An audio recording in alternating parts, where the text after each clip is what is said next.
kasus COVID-19 meningkat di Indonesia, berbagai permasalahan sosial ekonomi muncul di tengah-tengah kehidupan masyarakat.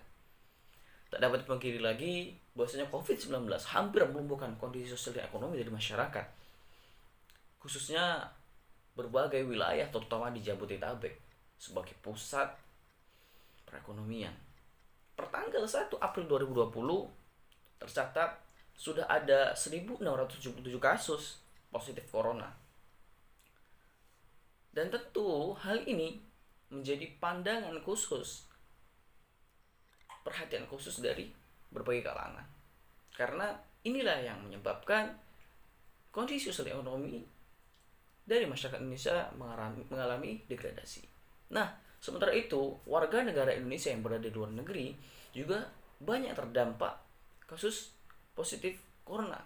Tercatat pada tanggal 1 April 2020 sudah ada 133 warga negara Indonesia yang terinfeksi positif corona. Akibat berbagai kasus corona inilah, maka pemerintah Indonesia mengeluarkan berbagai kebijakan-kebijakan seperti mengeluarkan himbauan sosial, ya seperti social distancing, mengeluarkan himbauan untuk work from home bagi pegawai bekerja dari rumah gitu kan, memberlakukan pembatasan wilayah atau yang kita kenal PSBB atau dan lain sebagainya, membangun rumah sakit khusus, tentu ini bukan biaya gitu kan, dan penanganan COVID-19 dan lain-lain. Nah, dengan adanya kebijakan pemerintah ini serta situasi yang semakin genting, tentunya memberikan dampak bagi masyarakat. Nah, baik masyarakat menengah maupun masyarakat kalangan elit, tentu semuanya terciprat efek dari COVID-19. Nah, maka dari itu masalah sosial ekonomi dari COVID-19 ini dampaknya langsung terasa oleh berbagai masyarakat di seluruh kalangan, tak memandang mau rendah mau tinggi. Surjono Sukanto pernah mengatakan bahwasanya masalah sosial merupakan suatu ketidaksesuaian antara unsur-unsur kebudayaan atau masyarakat yang membahayakan kehidupan kelompok sosial atau menghambat terpenuhinya keinginan-keinginan pokok warga kelompok sosial tersebut sehingga menyebabkan kepincangan ikatan sosial. Nah, itu yang pernah dikatakan oleh Surjono Sukanto. Nah, tentu masalah sosial ini timbul dari kekurangan-kekurangan dalam diri manusia. Nah, tentu semakin hari permasalahan sosial ekonomi ini yang ditimbulkan akibat COVID-19 semakin terlihat nyata bagi masyarakat. Terbukti dengan jumlah kasus positif yang terus meningkat, dengan berbagai permasalahan-permasalahan ekonomi dan kebijakan-kebijakan dari pemerintah yang tentu sangat membuat sosial dan ekonomi dari masyarakat di Indonesia ini mengalami degradasi. Tentu masalah sosial ekonomi ini terjadi akibat COVID-19. Adapun berbagai hal yang telah saya catat yang ingin saya sampaikan, efek-efek dari COVID-19 yang langsung bersinggungan dengan masalah sosial dan ekonomi. Check out. Number one.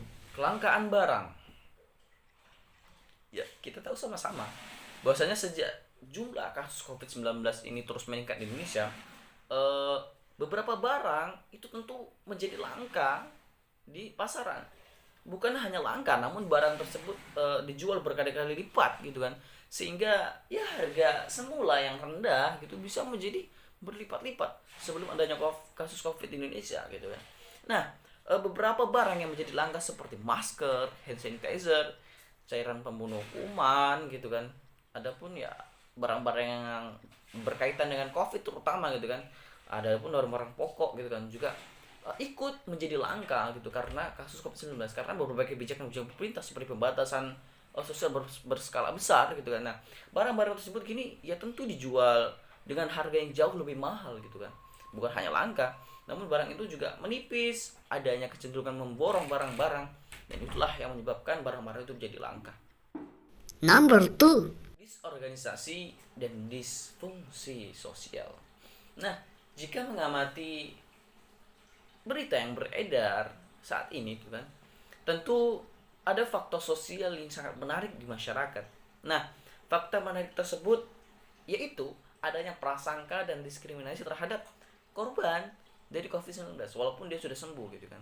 Prasangka dan diskriminasi tersebut disebabkan karena ketakutan dari masyarakat terkait berita-berita ataupun permasalahan-permasalahan yang beredar di kalangan masyarakat akibat penyebaran virus corona. Nah, hal ini terlihat jelas dari sikap dari masyarakat yang menjaga jarak saat berinteraksi atau bahkan tidak ingin menemui atau bahkan mengusir korban dari COVID-19 gitu kan. Nah, tentu hal inilah yang memunculkan sikap diskriminatif gitu kan. Maka dari itu, prasangka dan diskriminasi ini merupakan perwujudan dan disorganisasi sosial. Itu yang dikatakan oleh Saifuddin 2020. Nah, kasus COVID-19 ini bukan hanya menyebabkan disorganisasi sosial, namun juga menyebabkan disfungsi sosial. Nah, disfungsi sosial ini terjadi ketika seseorang tidak mampu menjalankan fungsi sosial yang sesuai dengan status sosial. Nah, akibat rasa takut terhadap COVID-19. Contohnya, disfungsi sosial dapat terlihat pada sikap masyarakat yang mulai membatasi jarak dengan orang lain gitu kan, seperti berjualan, membeli ataupun bekerja. Tentu hal inilah yang menyebabkan seseorang tidak mau menjalankan fungsi sosial dengan maksimal gitu. Nah, disfungsi sosial ini tentunya membuat individu itu justru mengalami gangguan pada kesehatannya. Dalam perspektif sosiologi kesehatan, seorang itu disebut sehat jika kondisi fisik, mental, spiritual maupun sosial dapat membuat individu tersebut menjalankan fungsi sosialnya gitu kan. Maka dari itu, jika kondisi saat ini terganggu gitu, maka seseorang tersebut dinyatakan sakit gitu kan dalam kasus COVID-19 gitu. Sakit ini maksudnya adalah sakit secara sosial gitu kan, bukan secara medis gitu. Menurut Talcott Parsons dalam bukunya The Social System, sakit itu bukan hanya kondisi biologis saja gitu kan, tapi sakit juga peran sosial yang tidak berfungsi. Itu kata Talcott Parsons. Nah, jadi Parsons itu melihat sakit sebagai perilaku yang menyimpang dalam masyarakat itu. Karena orang yang sakit tidak dapat memenuhi peran sosialnya secara normal. Nah, itu yang juga dikatakan oleh Saifuddin. Disorganisasi dan disfungsi sosial inilah yang merupakan wujud dari sakit secara sosial. Number 3. Tindakan kriminal. Nah, masalah COVID-19 juga dikhawatirkan berdampak pada peningkatan tindakan kriminal. Tindakan kriminal yang dimaksud itu bisa dilakukan secara beragam seperti pencurian, ya, pencurian alat-alat pelindung diri di tengah langkanya barang-barang tersebut saat ini. Pembuatan hand sanitizer dan disinfektan atau lain sebagainya. Bahkan ada yang dibuat secara palsu, dibuat untuk menipu masyarakat gitu kan. Karena masyarakat juga ingin mendapatkannya gitu kan. Dimana salah satu contohnya juga terdapat ada kasus di mana PNS di Cianjur itu tertangkap mencuri 20.000 masker gitu kan. Itu dikutip dari kompas.com 26 Maret 2020. Nah, tentu tindakan kriminal yang lebih besar lainnya seperti perampokan, pembunuhan, penjarahan mungkin bisa jadi terjadi di situasi yang sangat genting saat ini gitu. Number 4. Sektor pariwisata. Nah, sektor pariwisata merupakan salah satu sektor yang berkontribusi besar bagi pendapatan daerah maupun pendapatan peningkatan dari lapangan kerja bagi masyarakat. Nah, sektor pariwisata ini terkait dengan hotel, restoran, ataupun tempat-tempat wisata dan lain-lain sebagainya. Karena banyak sekali di Indonesia gini kan. Nah, namun sejak kasus COVID-19 ini marak gitu kan, berbagai tempat wisata itu harus dibatasi atau bahkan banyak dari tempat-tempat wisata itu ditutup. Nah, dalam waktu yang tidak menentu ini, tentu inilah yang menjadi perhatian khusus bagi berbagai kalangan gitu. Nah, sejak kasus COVID-19 meningkat ini ya otomatis gitu kan, otomatis akan mempengaruhi pendapatan dari daerah ataupun dari masyarakat itu sendiri gitu. Bagi daerah yang mengandalkan sektor pariwisata tentu hal ini sangat sangat riskan gitu, dimana akibat tutupnya sektor-sektor wisata ini tentu itu berpengaruh pada pekerja yang juga mengandalkan pemasukan dari sektor pariwisata, terutama pekerja sektor informal yang mempunyai penghasilan yang tidak menentu atau tidak tetap. Number 5. Kemiskinan dan pengangguran meningkat. Nah, kemiskinan diartikan sebagai suatu keadaan di mana seseorang tidak sanggup memelihara dirinya sendiri sesuai dengan taraf kehidupan kelompok dan juga tidak mampu memanfaatkan tenaga mental maupun fisiknya dalam kelompok tersebut. Sesuai contoh 2013. Nah, kasus corona di Indonesia ini itu telah hampir melumpuhkan kegiatan ekonomi masyarakat sejak penerapan berbagai kebijakan seperti work from home, pembatasan sosial berskala besar ataupun berskala pendek gitu kan, kecil. Nah, banyak perusahaan atau perkantoran yang mengalami degradasi juga gitu, dimana seperti melakukan PHK, ya, pengurangan gaji dan lain sebagainya, memutihkan karyawan gitu kan, sebagai antisipasi dampak penutupan usaha dalam waktu yang belum ditentukan gitu. Nah, tidak hanya itu, pekerja sektor informal juga sangat diduga atas kasus COVID-19 ini. Para pekerja informal yang biasanya mendapatkan pendapatan harian, ya tentu sangat kesulitan memenuhi kebutuhannya.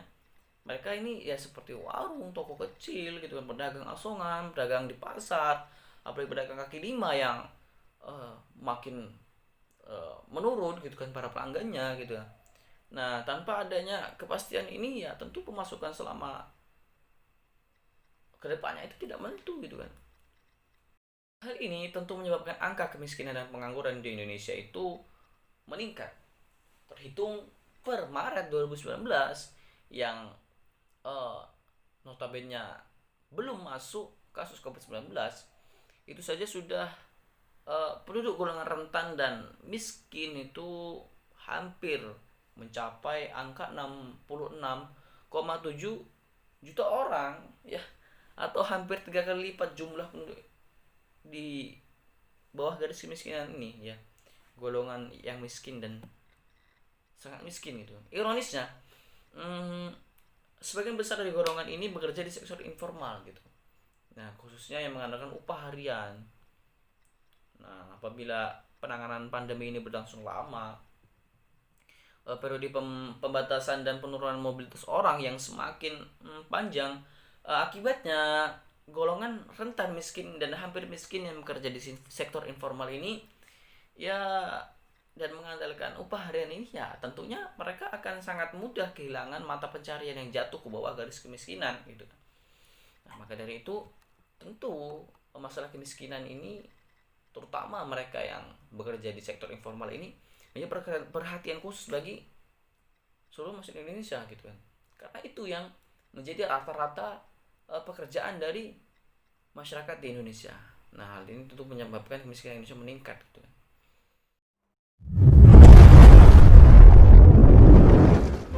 Untuk membangun negara yang demokratis, maka satu ekonomi yang merdeka haruslah dibangun. Insinyur Soekarno.